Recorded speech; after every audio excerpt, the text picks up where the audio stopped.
Which process are you talking about? Because I felt that Congressman Ratcliffe was being treated very unfairly. I was reading the press, and I think I am a student of the press, and I could see that the press was treating him, I thought, very unfairly. He's an outstanding man. And I asked him, I said, you want to go through this for 2 or 3 months, or would you want me to maybe do something else? And he thought about it. I said, it's going to be rough. I could see exactly where the press is going. And fake news. He's a fine man. He's a fine man. And so we hadn't started the process, and I thought it's easier before we start. But I read things that were just unfair. And he's just too good. He doesn't deserve it. Mr. President Trump. President Trump. Little what? Sue Gordon as acting DNI. Well, that might be. I like Sue Gordon. And Sue Gordon is there now, and I like her very much. I've always liked Sue Gordon.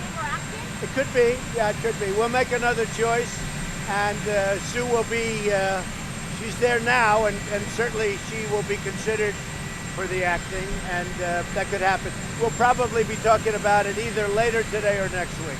Mr. President. You like Sue Gordon? No, I think he was just treated very badly, very harshly by the press. And he really had a decision to make. You want to go through this for, it could be months. And I said, I think I see exactly what they're trying to do.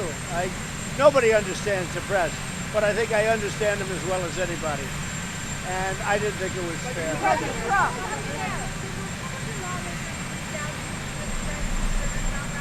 No, they didn't. I think he would have had support. But again, we were very early in the process. We hadn't even started. So we were very early in the process. And I think he would have had good support, certainly from the Republicans. They were pretty silly. You what? They were pretty silly at first. I haven't seen that. I can tell you the Democrats were chilly. That's for sure. But the Republicans, I think, would have been very good. But a lot of the Republicans didn't know John. But I think he would have had good receptivity, and he was getting that. But I believe he made the right decision.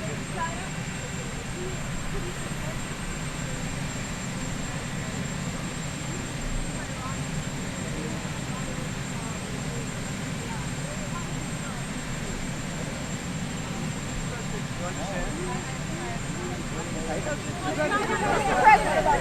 What about China? Well, no, you vet for me. I like when you vet. No, you vet. I think the White House has a great vetting process. You vet for me. When I give a name, I give it out to the press, and you vet for me. A lot of times you do a very good job, not always. I think the White, if you look at it, I mean, if you take a look at it, the vetting process for the White House is very good, but you're part of the vetting process, you know? I give out a name to the press, and they vet for me. We save a lot of money that way. But in the case of John, I really believe that he was being treated very harshly and very unfairly. Mr. President, would you like to see that next? President Trump, Republicans did express concern about Ratcliffe's experience. Was that a deciding factor? No, I tell you what, I think he would have had very good support. The Republicans love John Ratcliffe, and I think he would have had very good support. Now, he wasn't in that world that much. I think he would have picked it up very quickly. But I think he would have had great Republican support, probably would have had no Democrat support, which would have been nice to get some. But I think he would have done fine. But it would have been a long, hard slog. Another question, if you don't mind, sir. The tweet that you put out about Elijah Cummings and that attempted burglary on his home. Nikki Haley saying it was so unnecessary. What did you say to Nikki Haley? Well, that's okay. I don't mind that. The tweet itself was just really a repeat of what I heard over the news. I know his house was robbed, and I thought that was too bad. That was really not meant as a wise guy tweet. I mean, his house was robbed, and it came over the news at a certain moment last night, and I had just mentioned You it. weren't making light of it. What does China need to do to avoid those tariffs going into force on September 1st? Well, I think China, number one, you have to understand, we are so far behind. We have been treated so badly, and I don't blame China. I blame our past leaders, our past presidents, our past trade representatives. They've done a terrible job. China, we can't just go and make an even deal with China. We have to make a much better deal with China, because right now they have a very unfair playing field, and I'm turning it around. So we're getting 25% of $250 billion, and now we'll be getting 10% of probably close to $350 billion. It's a lot of money. China has to do a lot of things to turn it around, but you'll be seeing they've got to do a lot of things. It goes on September 1st, and frankly, if they don't do them, I can always increase it very substantially. In other words, I could increase it, if I wanted to, I could increase it to a very much higher number.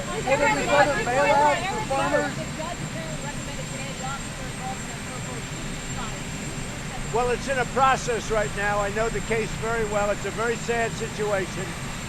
It's heartbreaking. But that's in a process right now, so I'm not going to get involved in the process. As you know, they're going to be making a final decision, I guess, over the next 10 days. So I won't interfere with the process. How many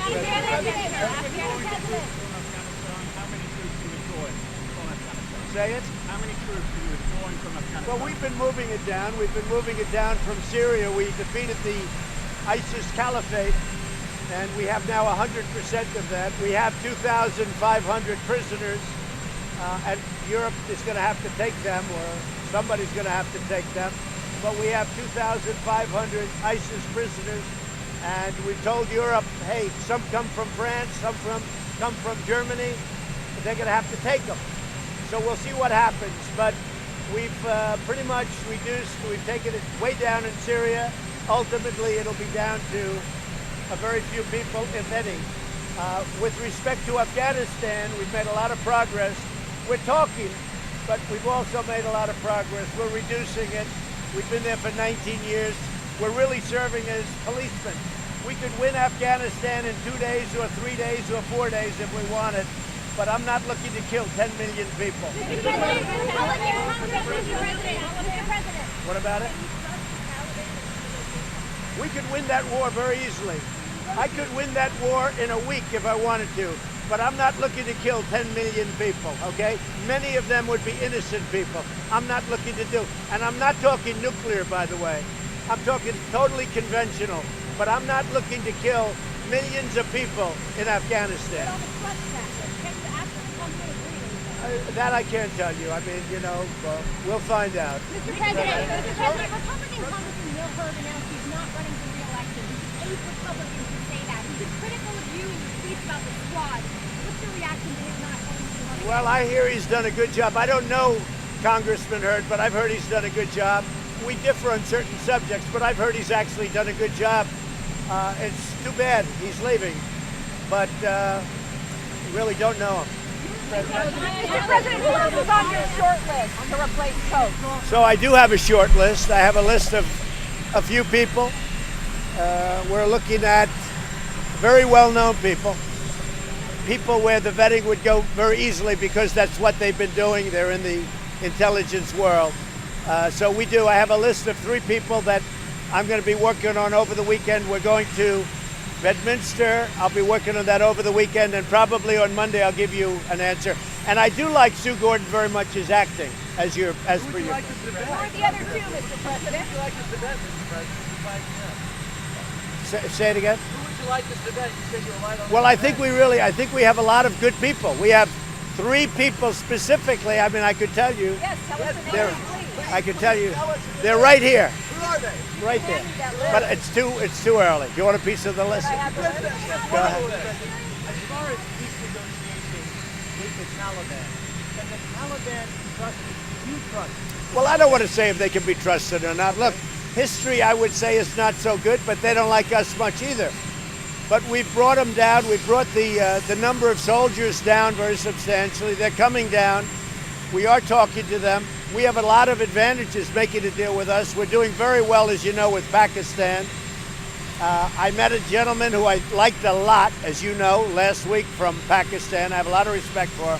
We have a good friendship, a good feeling, good chemistry.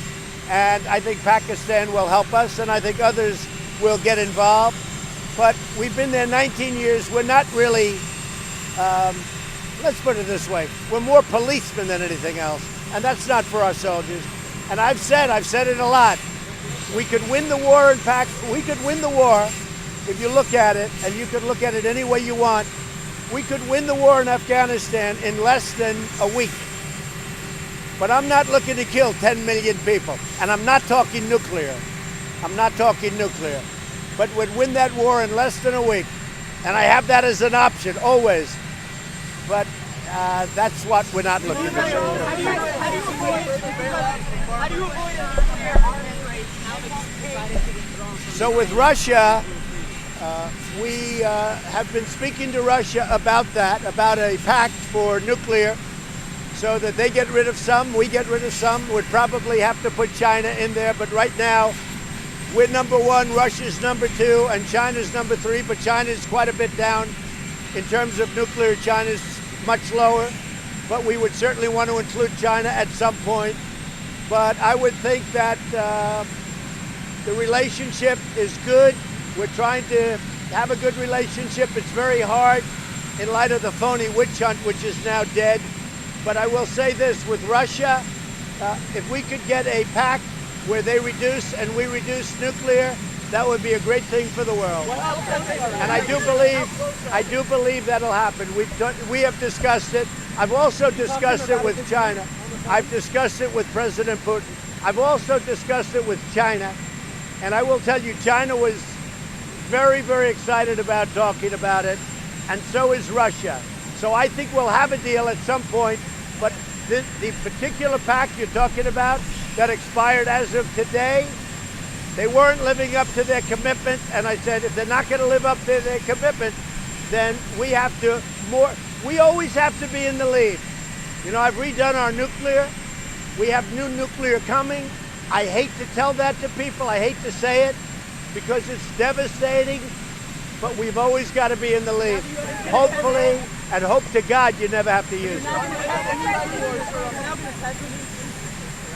Say it. We have new everything. We have the finest military in the world. We make the finest equipment in the world by far, whether it's fighters, whether it's missiles, whether it's the ships, whether it's submarines. There's nobody to compete with us. But if we could hold off spending by getting a pact with Russia and with China, that would be very good for all three countries.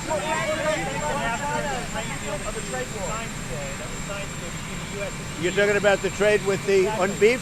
Exactly. Can you now resolve quickly all of the trade disputes with the EU? EU is very tough to deal with. They're very difficult. They have barriers. They had barriers on beef. We broke that barrier today. I appreciate it. It's a group of countries, as you know. We love those countries, but for dealing with them, they're very, very difficult. But we did a very big deal today, beef, and we're going to be selling them a big percentage of their beef, and that's great for our ranchers and farmers. So we were happy to do it. Auto tariffs off the table. Auto tariffs off the table, or are you still? Auto tariffs are never off the table. If they would not treat us fairly, which they're not. I mean, it's right now. Look, the EU has tremendous barriers to us, but we just broke the first barrier, and maybe we broke it because of the fact that if I don't get what we want, I'll put auto tariffs, because it's all about the automobile and it's all about the tariffs. If I don't get what I want, I'll have no choice but maybe to do that. But so far, they've been very good. And I want to thank Mexico. The numbers are way, way down, apprehensions. The numbers are way down. Mexico, they have about 21,000. They actually now have maybe more than that on our border. They have another 6,000 on their northern border, okay? If you view it that way, their northern border, near Guatemala. And I will tell you, Mexico is doing a great job.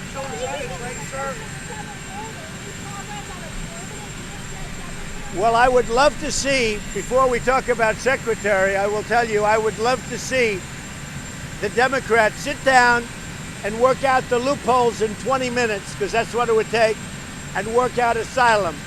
But we're moving along with an asylum fix, an asylum bill. Lindsey Graham's heading it up very capably, and we'll see what happens. That if the trade war with China continues, there will be further bailouts for the farmers in the U.S. I'll always help our farmers. Our farmers were targeted by China. And our farmers, frankly, these are great patriots. I'll always help our farmers. There'll be a time when the biggest beneficiary of what I'm doing with respect to China and trade generally, you're seeing it with the EU. They couldn't do the cattle thing at all. Beef, they couldn't do it at all. And now all of a sudden this came out of nowhere. Our farmers will ultimately be the biggest beneficiaries, and they know that. But our farmers are great patriots.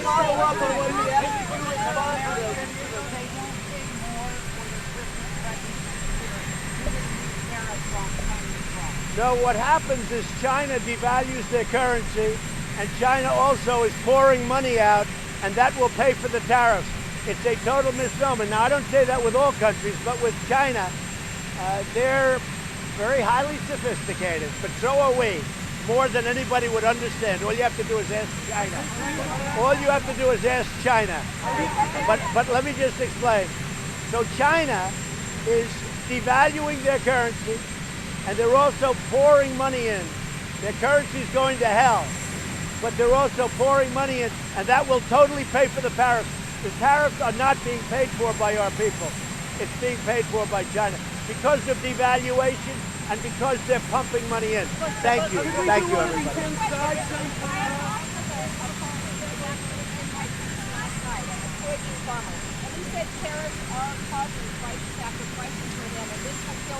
Well, you interviewed the wrong farmer, number one. Number two, any amount that China sucks out, we're making up out of the billions of dollars that we're taking in.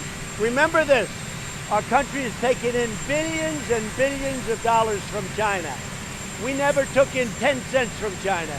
And out of that many billions of dollars, we're taking a part of it and we're giving it to the farmers because they've been targeted by China. The farmers, they come out totally whole. So you interviewed the wrong farmer.